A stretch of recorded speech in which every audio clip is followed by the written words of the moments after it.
Hey everyone, welcome back to RoamTips.com.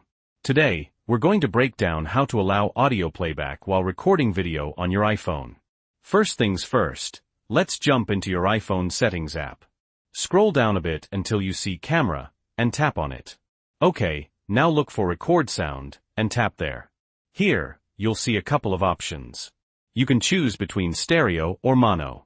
I personally recommend sticking with stereo. Now, here's the magic part.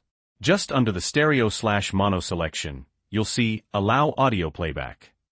Go ahead and toggle that switch on. With this toggled on, you'll be able to play audio while recording video on your iPhone.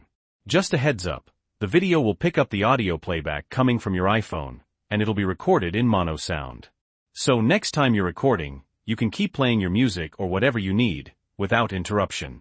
Just remember that it'll be in the video's audio. And that's it. That's how you allow audio playback while recording on your iPhone.